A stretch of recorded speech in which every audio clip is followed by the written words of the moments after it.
Hi, I'm Pastor Joe with this week's Realm in a Minute. Last week, I showed you how to orient yourself around the online directory. This week, I'm going to show you how you can set your privacy settings. And this is one of the major differences between Realm's online directory and LifeTouch.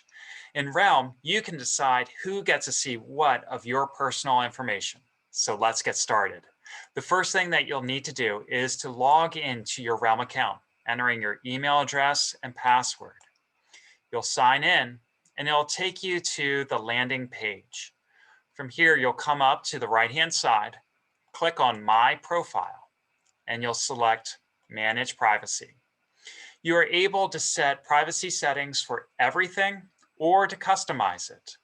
You can say that you want everyone in the congregation, meaning every member, to be able to see your information.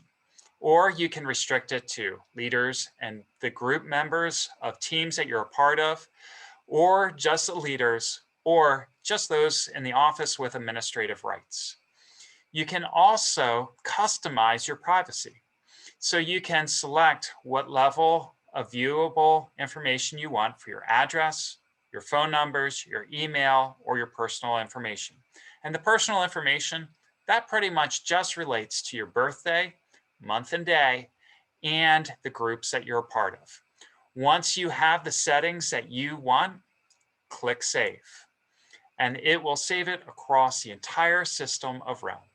You can go back in for each person within your household and set them individually and customize them as those individuals want it. And for parents out there, you'll be pleased to know that Realm does a great job of protecting your child's privacy and selecting the most conservative way in which their information is shared. So get out there, check out this Realm tip and how it is that Realm is a great tool for this congregation.